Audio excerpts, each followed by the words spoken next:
Chennai ஆழ்வார்பேட்டையில் Shakemate பப் என்ற பெயரில் தனியார் மதுபான விடுதி இயங்கி வருகிறது. இங்கு மதுப்பிரியர்கள் ஏராளமானோர் வந்து செல்லும் நிலையில் திடீரென மேற்கூரையின் ஒரு பகுதி இடிந்து விழுந்துள்ளது. விபத்து நிகழ்ந்த நேரத்தில் வாடிக்கையாளர்கள் ஒரு சிலரே இருந்ததாக கூறப்படும் நிலையில் 3 பணியாளர்கள் மட்டும் சிக்கிக் கொண்டனர். உடனடியாக அங்கு விரைந்த தீயணைப்புத் துறையினர், பேரிடர் மீட்புத் துறையினர் மீட்பு பணியில் ஈடுபட்டனர்.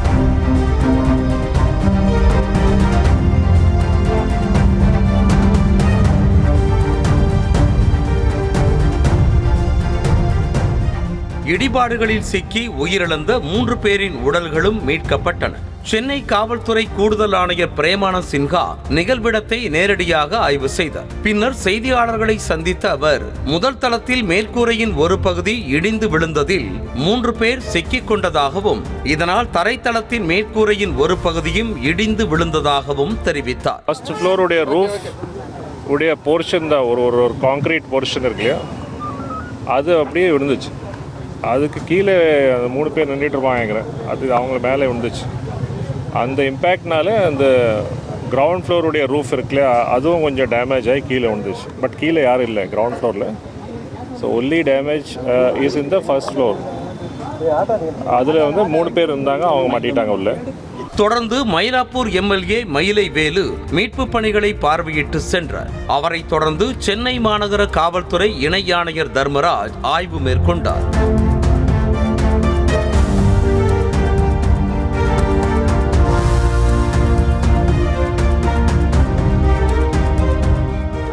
இந்த விபத்து குறித்து அபிராமபுரம் போலீசார் வழக்கு பதிவு செய்து விசாரித்து வருகின்றனர்.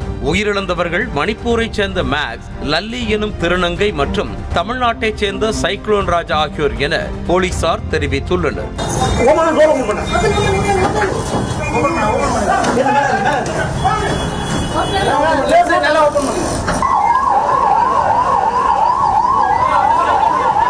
விபத்துக்குள்ளான பப்பில் ஐபிஎல் போட்டிக்காக பல்வேறு சலுகைகளுடன் மதுபானங்கள் விற்பனை செய்யப்பட்டதாக தெரிகிறது.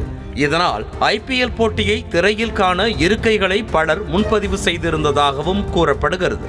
இந்த நிலையில் ஐபிஎல் போட்டிக்கு முன்னதாகவே இந்த விபத்து நிகழ்ந்ததால் பெரும் உயிர் சேதம் தவிர்க்கப்பட்டுள்ளது.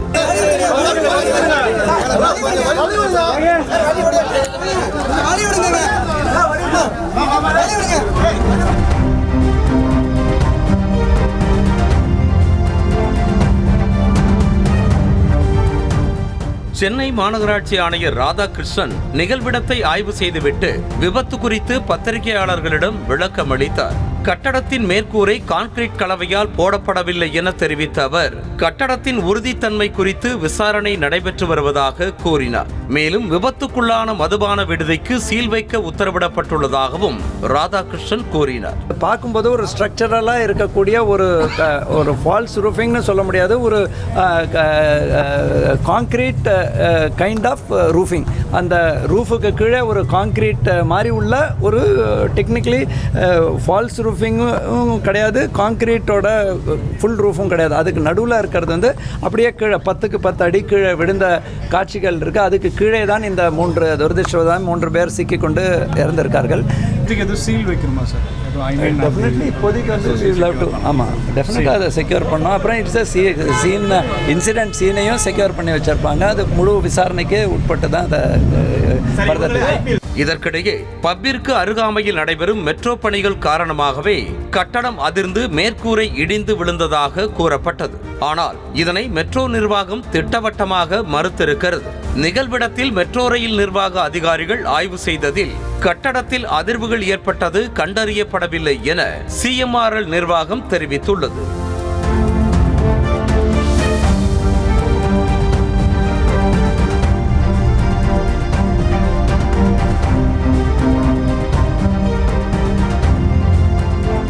இந்த நிலையில் மதுபான விடுதி உரிமையாளர் அசோக் தலைமறைவாகிவிட்டதாக தகவல் வெளியாகியுள்ளது. அவரை போலீசார் தீவிரமாக தேடி வருகின்றனர்.